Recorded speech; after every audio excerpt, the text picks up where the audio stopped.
The Adventures of Sherlock Holmes by Sir Arthur Conan Doyle. Adventure 4. The Boscombe Valley Mystery. We were seated at breakfast one morning, my wife and I, when the maid brought in a telegram. It was from Sherlock Holmes and ran in this way.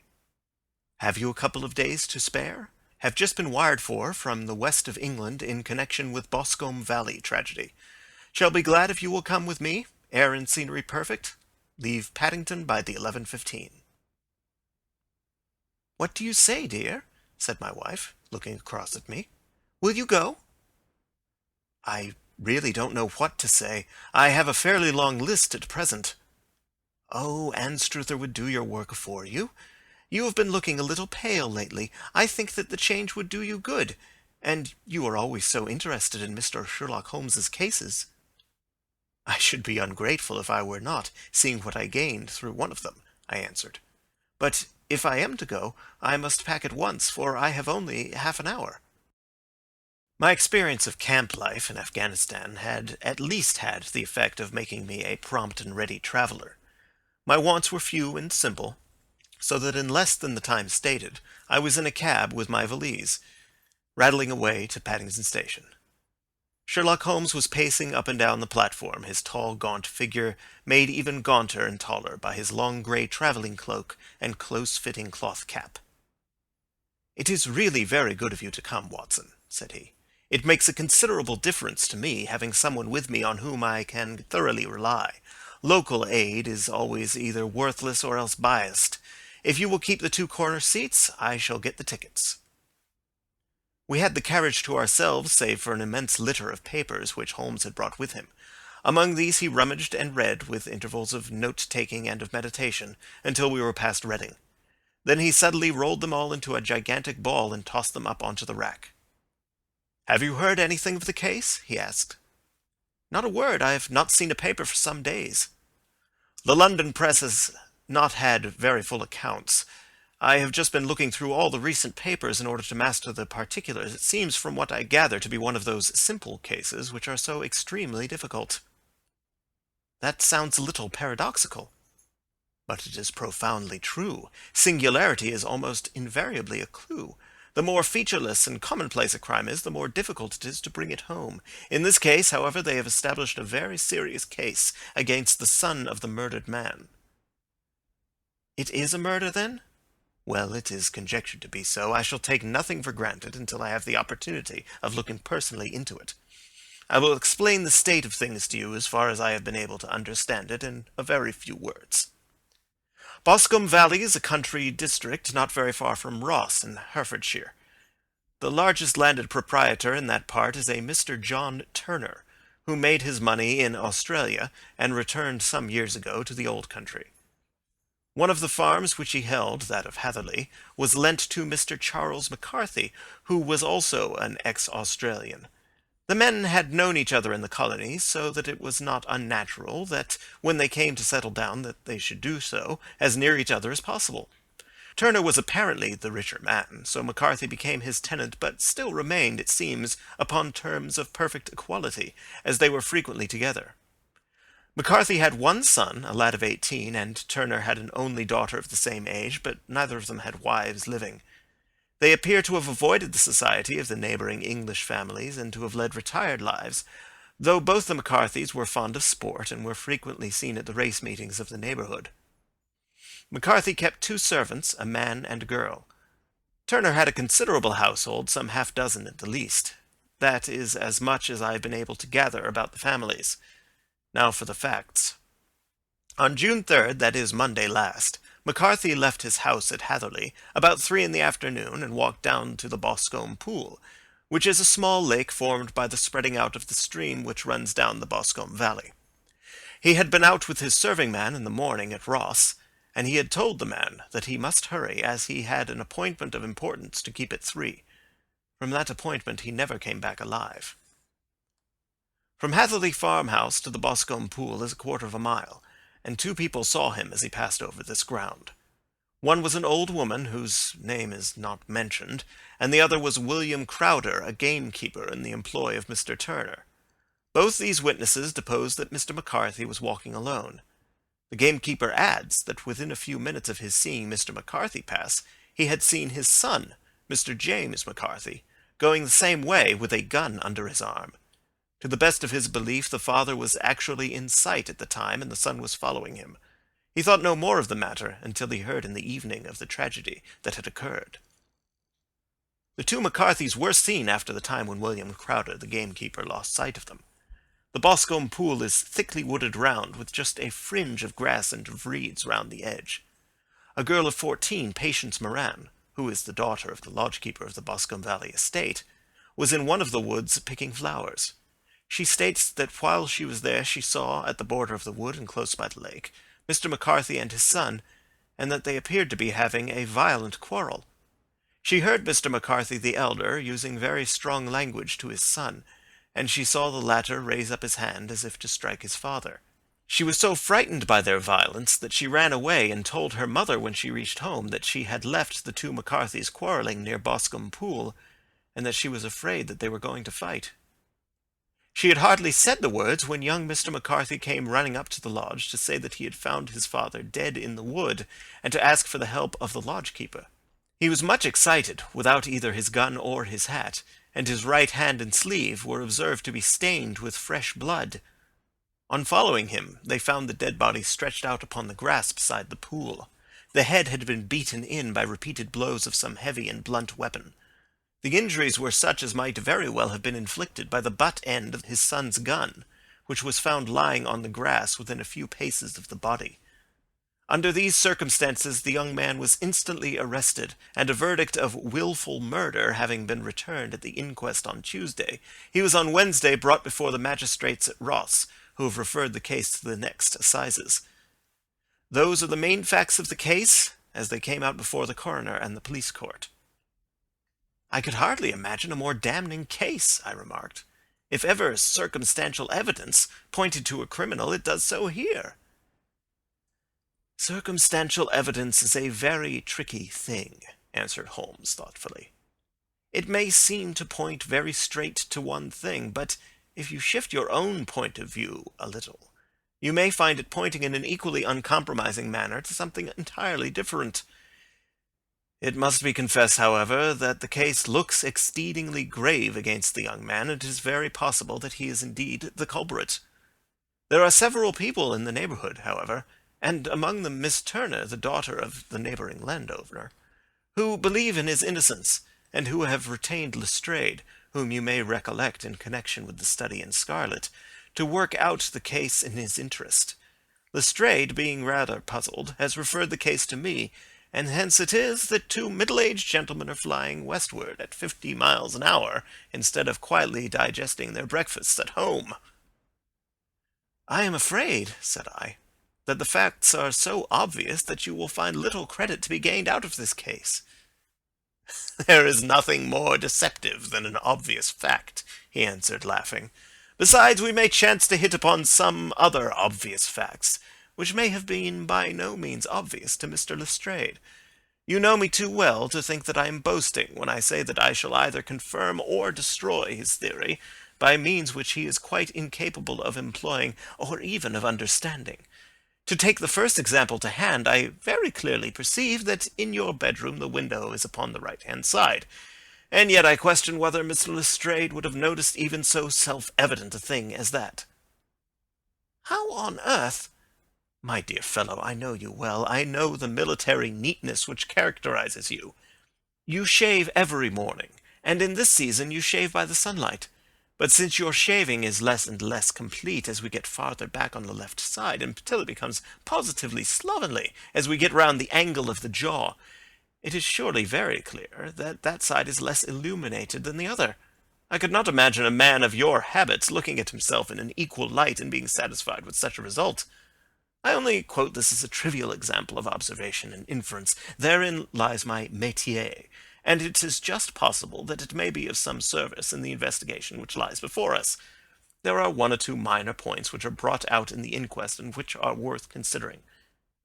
"What are they?" "It appears that his arrest did not take place at once, but after the return to Hatherley Farm. On the inspector of constabulary informing him that he was a prisoner, he remarked that he was not surprised to hear it, and that it was no more than his deserts. This observation of his had the natural effect of removing any traces of doubt which might have remained in the minds of the coroner's jury. "It was a confession!" I ejaculated. "No, for it was followed by a protestation of innocence. Coming on top of such a damning series of events, it was at the least a most suspicious remark." "On the contrary," said Holmes, "it is the brightest rift which I can at present see in the clouds. However innocent he might be, he could not be such an absolute imbecile as not to see that the circumstances were very black against him. Had he appeared surprised at his own arrest, or feigned indignation at it, I should have looked upon it as highly suspicious, because such surprise or anger would not be natural under the circumstances, and yet might appear to be the best policy to a scheming man. His frank acceptance of the situation marks him as either an innocent man, or else as a man of considerable self-restraint and firmness. As to his remark about his deserts, it was also not unnatural, if you consider that he stood beside the dead body of his father, and that there is no doubt that he had that very day so far forgotten his filial duty as to bandy words with him, and even, according to the little girl whose evidence is so important, to raise his hand as if to strike him. The self-reproach and contrition which are displayed in his remark appear to me to be the signs of a healthy mind rather than of a guilty one." I shook my head. "Many men have been hanged on far slighter evidence," I remarked. "So they have, and many men have been wrongfully hanged." "What is the young man's own account of the matter?" "It is, I am afraid, not very encouraging to his supporters, though there are one or two points in it which are suggestive. You will find it here, and may read it for yourself." He picked out from his bundle a copy of the local Herefordshire paper, and having turned down the sheet, he pointed out the paragraph in which the unfortunate young man had given his own statement of what had occurred. I settled myself down in the corner of the carriage, and read it very carefully. It ran in this way: "Mr. James McCarthy, the only son of the deceased, was then called and gave evidence as follows. I had been away from home for 3 days at Bristol, and had only just returned upon the morning of last Monday the 3rd. My father was absent from home at the time of my arrival, and I was informed by the maid that he had driven over to Ross with John Cobb, the groom. Shortly after my return I heard the wheels of his trap in the yard, and, looking out of my window, I saw him get out and walk rapidly out of the yard, though I was not aware in which direction he was going. I then took my gun and strolled out in the direction of the Boscombe pool with the intention of visiting the rabbit warren which is upon the other side. On my way I saw William Crowder, the gamekeeper, as he had stated in his evidence, but he is mistaken in thinking that I was following my father. I had no idea that he was in front of me. When about 100 yards from the pool I heard a cry of coo-ee, which is an unusual signal between my father and myself. I then hurried forward, and found him standing by the pool. He appeared to be much surprised at seeing me, and asked me rather roughly what I was doing there. A conversation ensued which led to high words and almost to blows, for my father was a man of a very violent temper. Seeing that his passion was becoming ungovernable, I left him and returned towards Hatherley Farm. I had not gone more than 150 yards, however, when I heard a hideous outcry behind me, which caused me to run back again. I found my father expiring upon the ground with his head terribly injured. I dropped my gun and held him in my arms, but he almost instantly expired. I knelt beside him for some minutes, and then made my way to Mr. Turner's lodge-keeper, his house being the nearest, to ask for assistance. I saw no one near my father when I returned, and I have no idea how he came by his injuries. He was not a popular man, being somewhat cold and forbidding in his manners, but he had, as far as I know, no active enemies. I know nothing further of the matter." The Coroner: "Did your father make any statement to you before he died?" Witness: "He mumbled a few words, but I could only catch some allusion to a rat." The Coroner: "What did you understand by that?" Witness: "It conveyed no meaning to me. I thought that he was delirious." The Coroner: "What was the point upon which you and your father had this final quarrel?" Witness: "I should prefer not to answer." The Coroner: "I am afraid that I must press it." Witness: "It is really impossible for me to tell you. I can assure you that it has nothing to do with the sad tragedy which followed." The coroner. "That is for the court to decide. I need not point out to you that your refusal to answer will prejudice your case considerably in any future proceedings which may arise." Witness: "I still must refuse." The coroner: "I understand that the cry of cooee was a common signal between you and your father." Witness: "It was."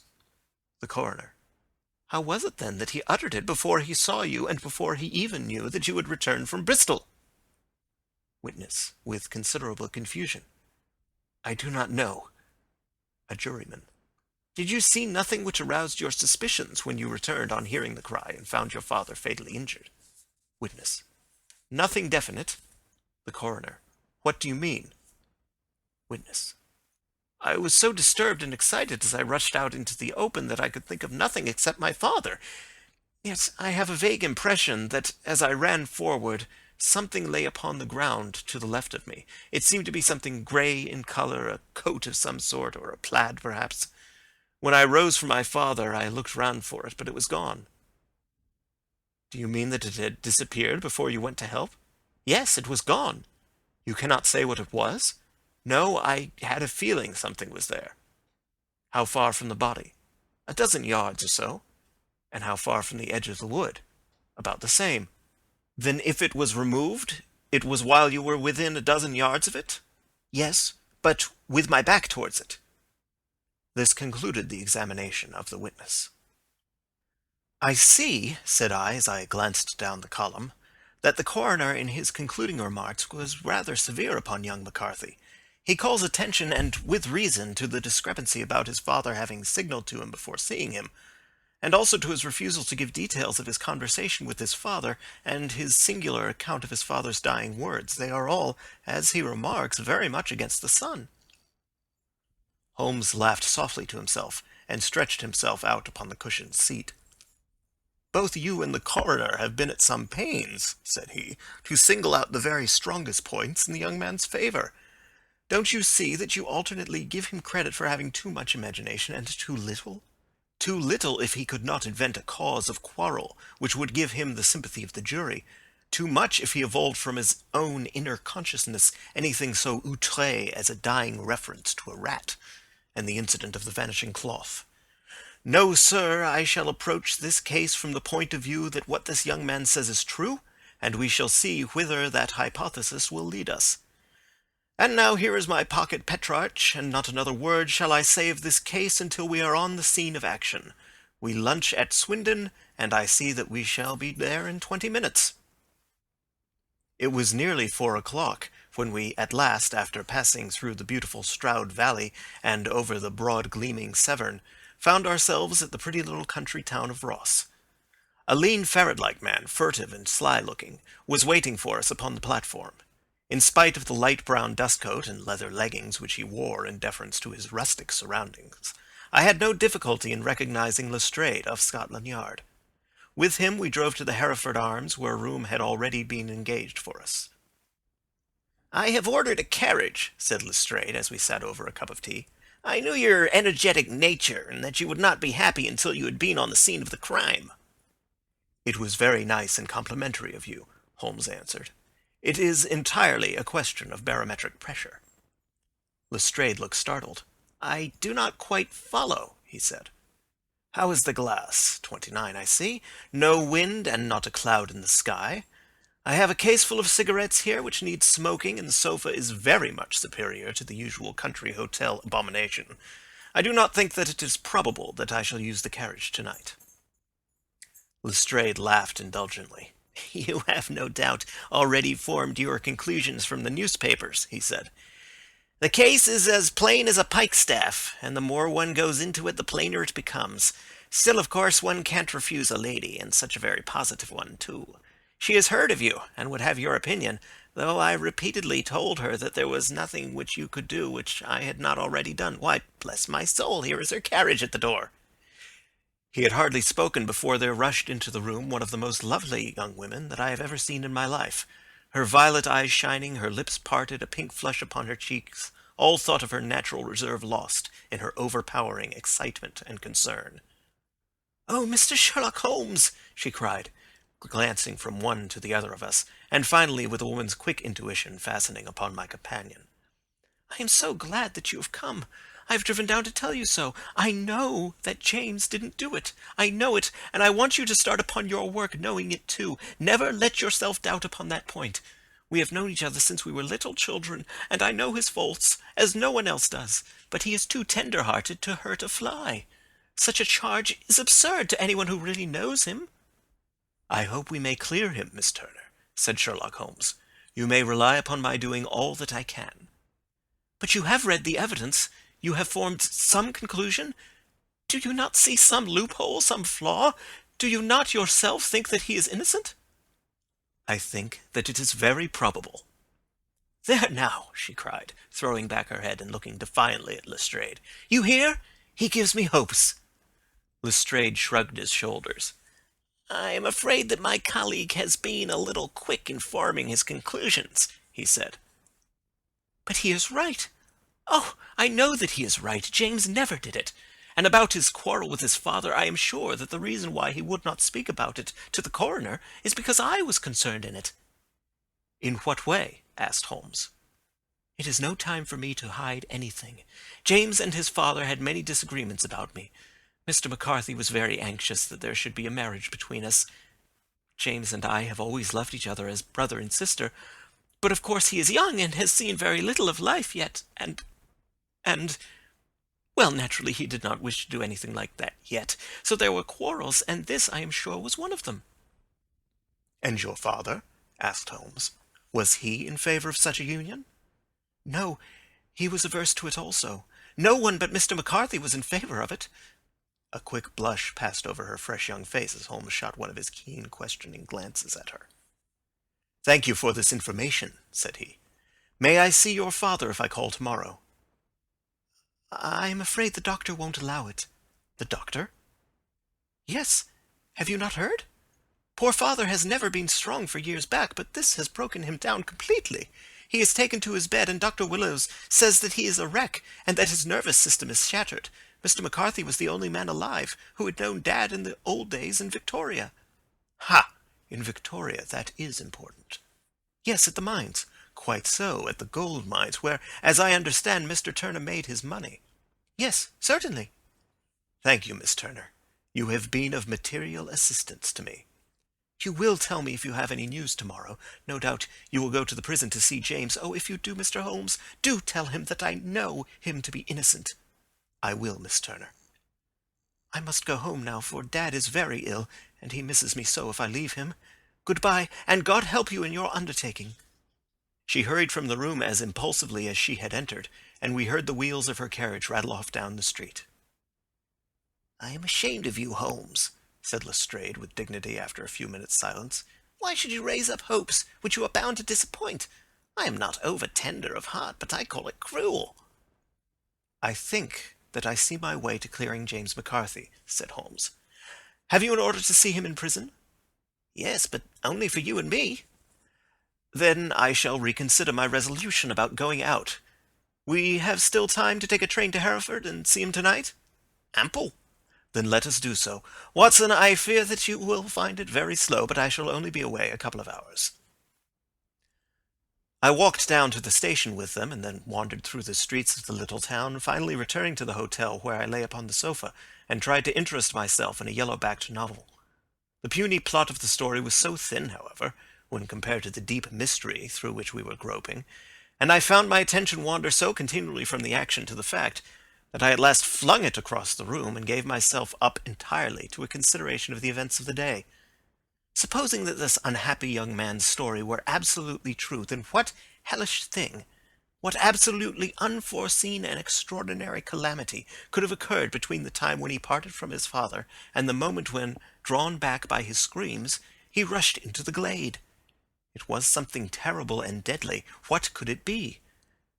Might not the nature of the injuries reveal something to my medical instincts? I rang the bell and called for the weekly country paper, which contained a verbatim account of the inquest. In the surgeon's deposition it was stated that the posterior third of the left parietal bone and the left half of the occipital bone had been shattered by a heavy blow from a blunt weapon.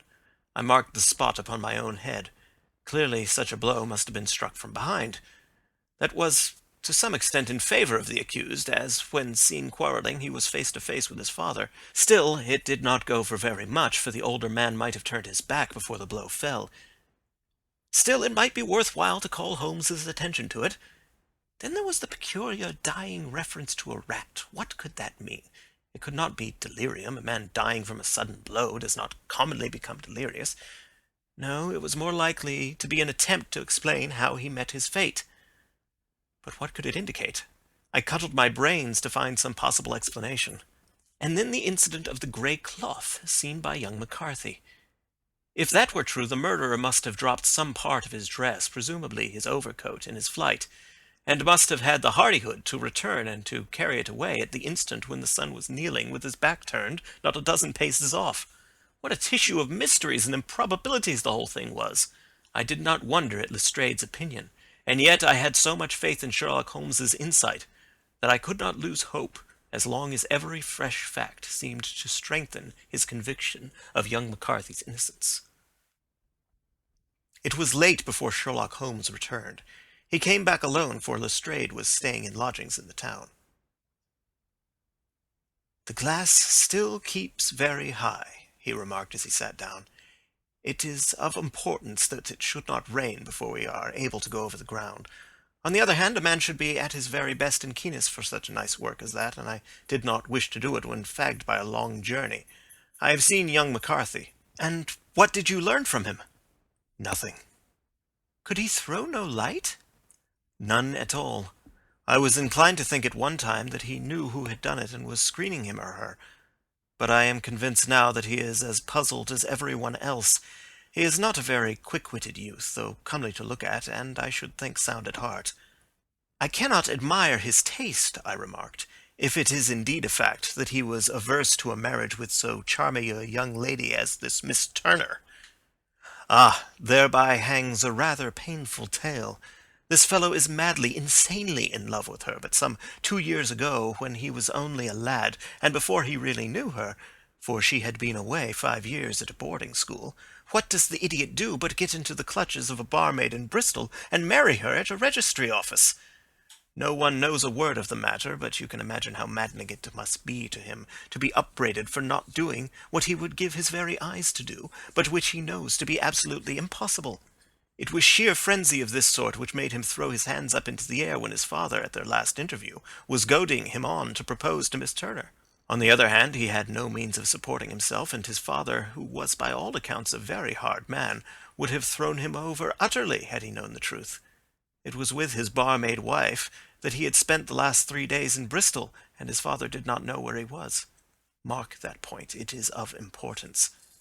Good has come out of evil, however, for the barmaid, finding from the papers that he is in serious trouble and likely to be hanged, has thrown him over utterly and has written to him to say that she has a husband already in the Bermuda dockyard, so that there is really no tie between them. I think that bit of news has consoled young McCarthy for all that he has suffered." "But if he is innocent, who has done it?" "Ah, who? I would call your attention very particularly to 2 points. One is that the murdered man had an appointment with someone at the pool, and that the someone could not have been his son, for his son was away, and he did not know when he would return. The second is that the murdered man was heard to cry cooee before he knew that his son had returned. Those are the crucial points upon which the case depends." "And now let us talk about George Meredith, if you please, and we shall leave all minor matters until tomorrow." There was no rain, as Holmes had foretold, and the morning broke bright and cloudless. At 9 o'clock Lestrade called for us with the carriage, and we set off for Hatherley Farm and the Boscombe Pool. "There is serious news this morning," Lestrade observed. "It is said that Mr. Turner of the Hole is so ill that his life is despaired of." "An elderly man, I presume?" said Holmes. "About 60. But his constitution has been shattered by his life abroad, and he has been in failing health for some time. This business has had a very bad effect upon him. He was an old friend of McCarthy's, and, I may add, a great benefactor to him, for I have learned that he gave him Hatherley Farm rent-free." "Indeed, that is interesting," said Holmes. "Oh, yes. In 100 other ways he has helped him. Everybody about here speaks of his kindness to him." "Really?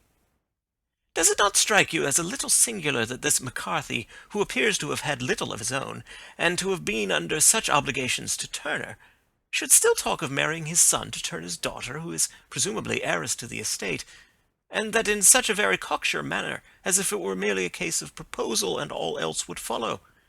It is the more strange since we know that Turner himself was averse to the idea. The daughter told us as much. Do you not deduce something from that?" "We have got to the deduces and the inferences," said Lestrade, winking at me. "I find it hard enough to tackle facts home without flying away after theories and fancies." "You are right," said Holmes demurely. "You do find it very hard to tackle the facts." "Anyhow, I have grasped one fact which you seem to find it difficult to get hold of," replied Lestrade with some warmth. "And that is?" "That McCarthy Sr. met his death from McCarthy Jr., and that all theories to the contrary are the merest moonshine." "Well, moonshine is a brighter thing than fog," said Holmes, laughing. "But I am very much mistaken if this is not Hatherley Farm upon the left." "Yes, that is it." It was a widespread, comfortable-looking building, 2 stories, slate-roofed, with great yellow blotches of lichen upon the grey walls. The drawn blinds and the smokeless chimneys, however, gave it a stricken look, as though the weight of this horror still lay heavy upon it. We called at the door, when the maid, at Holmes's request, showed us the boots which her master wore at the time of his death, and also a pair of the son's, though not the pair which he had then had. Having measured these very carefully from 7 or 8 different points, Holmes desired to be led to the courtyard, from which we all followed the winding track which led to Boscombe Pool. Sherlock Holmes was transformed when he was hot upon such a scent as this. Men who had only known the quiet thinker and logician of Baker Street would have failed to recognize him. His face flushed and darkened. His brows were drawn into 2 hard black lines, while his eyes shone out from beneath them with a steely glitter. His face was bent downward, his shoulders bowed, his lips compressed, and the veins stood out like whipcord in his long sinewy neck.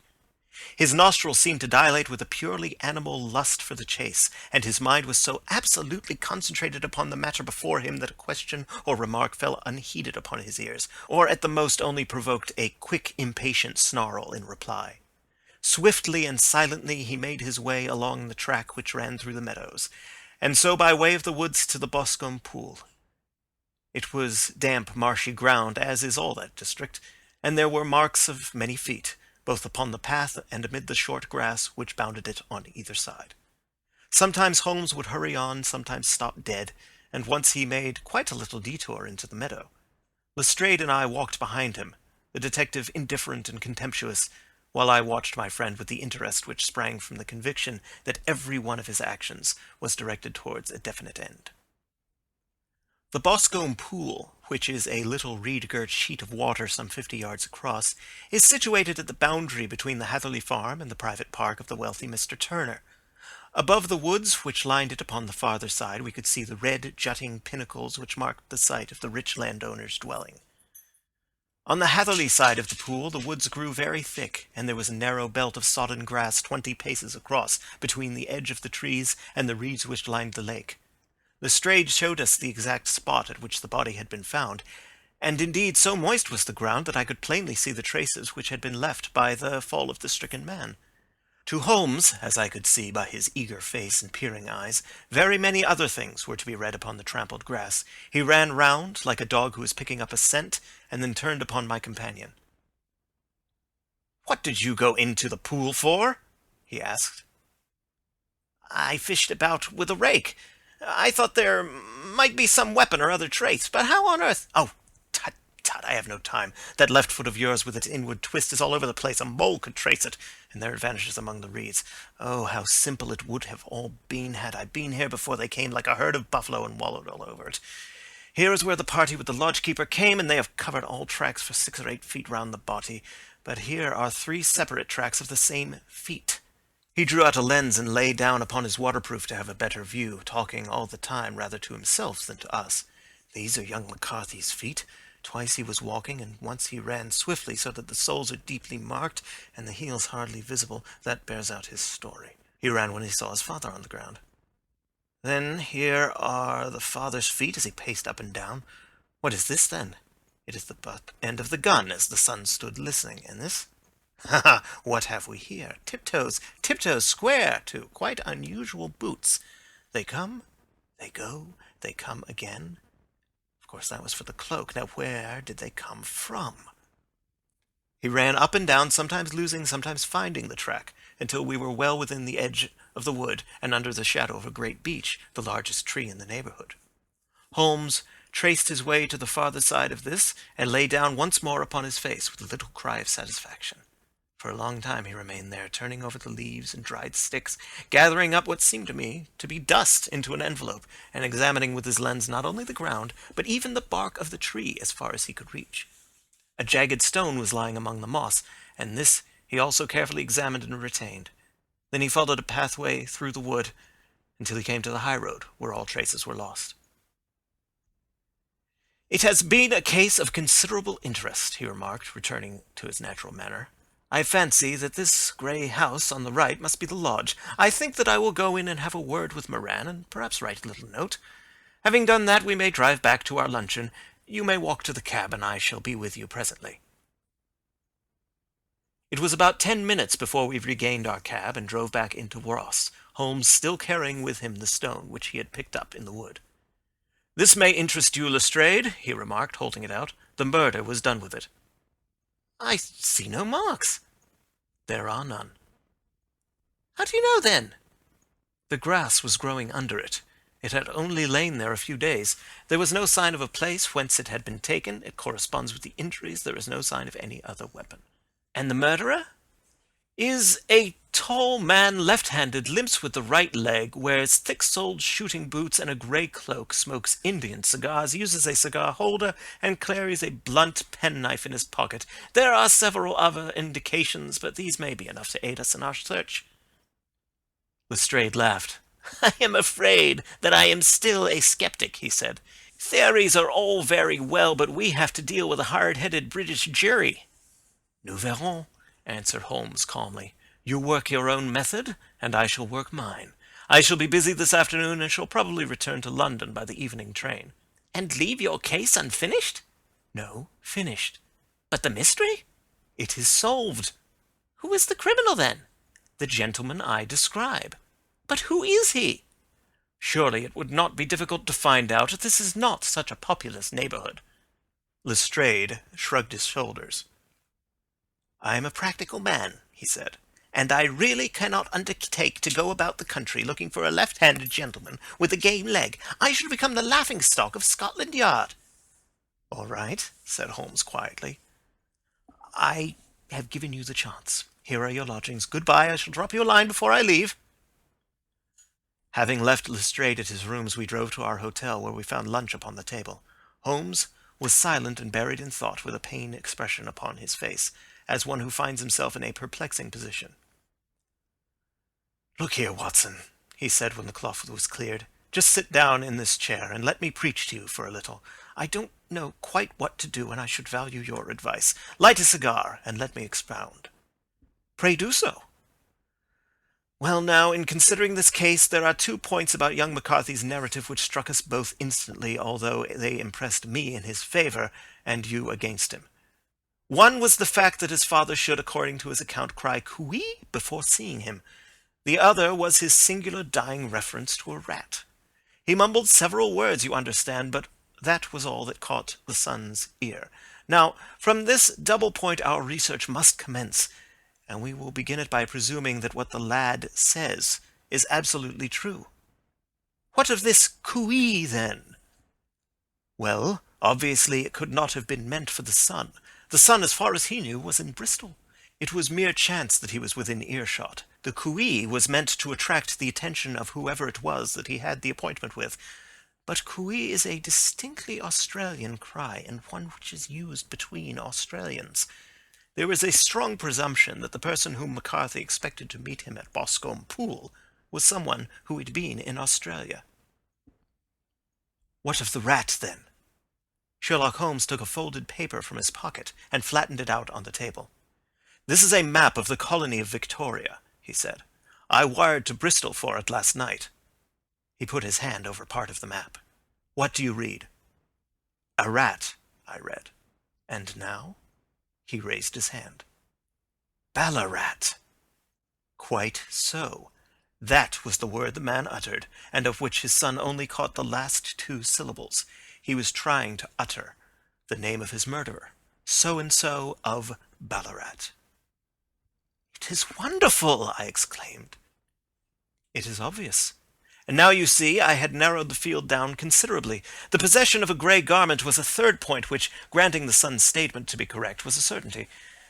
We have come now out of mere vagueness to the definite conception of an Australian from Ballarat with a grey cloak. Certainly. And one who was at home in the district, for the pool can only be approached by the farm or by the estate, where strangers could hardly wander. Quite so. Then comes our expedition of today. By an examination of the ground I gained the trifling details which I gave to that imbecile Lestrade as to the personality of the criminal. But how did you gain them? You know my method. It is founded upon the observation of trifles. His height I might know that you might roughly judge from the length of his stride. His boots, too, might be told from their traces. Yes, they were peculiar boots. But his lameness? The impression of his right foot was always less distinct than his left. He put less weight upon it. Why? Because he limped. He was lame. But his left-handedness? You were yourself struck by the nature of the injury as recorded by the surgeon at the inquest. The blow was struck from immediately behind, and yet was upon the left side. Now, how can that be, unless it were by a left-handed man? He had stood behind that tree during the interview between the father and son. He had even smoked there. I found the ash of a cigar, which my special knowledge of tobacco ashes enables me to pronounce as an Indian cigar. I have, as you know, devoted some attention to this, and written a little monograph on the ashes of 140 different varieties of pipe, cigar, and cigarette tobacco. Having found the ash, I then looked round and discovered the stump among the moss where he had tossed it. It was an Indian cigar, of the variety which are rolled in Rotterdam. And the cigar holder? I could see that the end had not been in his mouth, therefore he used a holder. The tip had been cut off, not bitten off, but the cut was not a clean one, so I deduced a blunt penknife. "Holmes," I said, "you have drawn a net round this man from which he cannot escape, and you have saved an innocent human life as truly as if you had cut the cord which was hanging him. I see the direction in which all this points. The culprit is—" "Mr. John Turner," cried the hotel waiter, opening the door of our sitting-room and uttering in a visitor. The man who entered was a strange and impressive figure.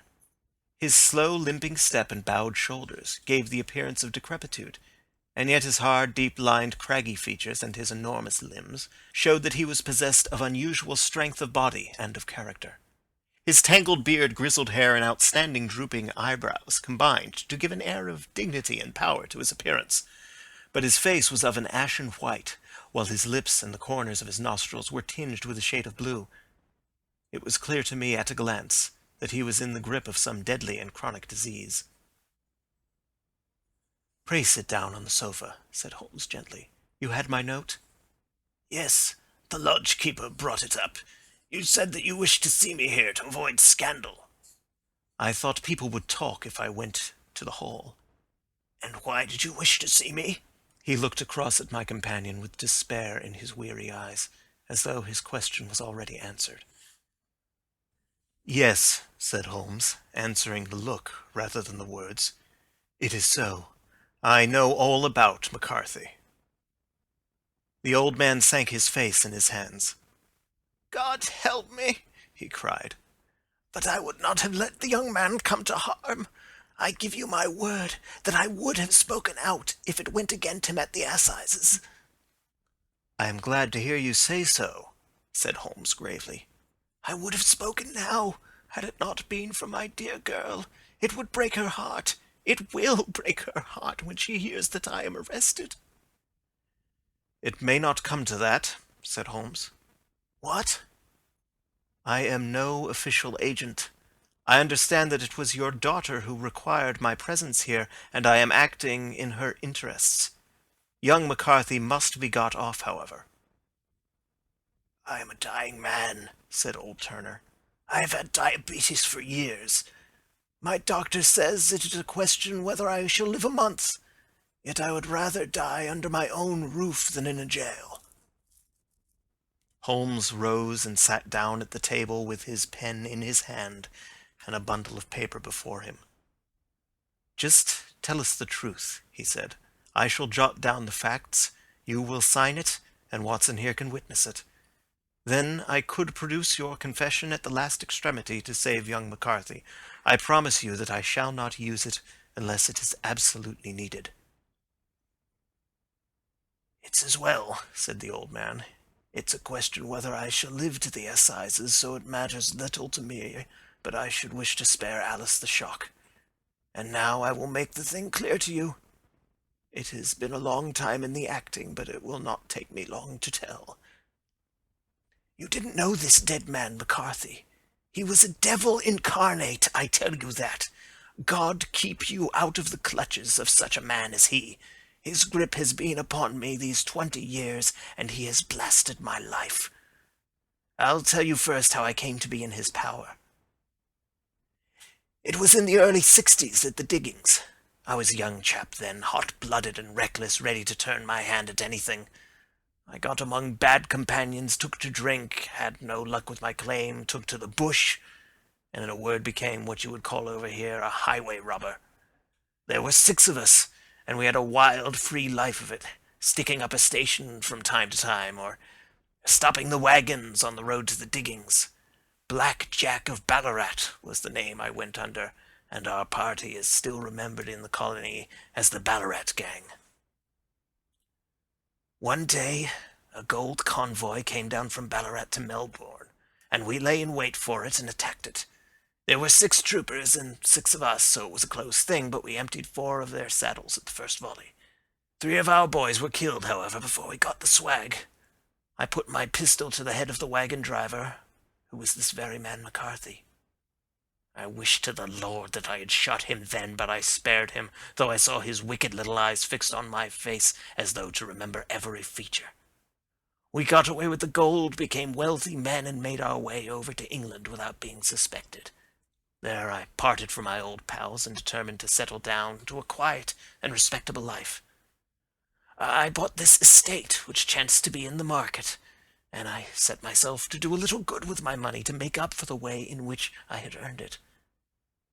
I married too, and though my wife died young, she left me my dear little Alice. Even when she was just a baby, her wee hand seemed to lead me down the right path as nothing else had ever done.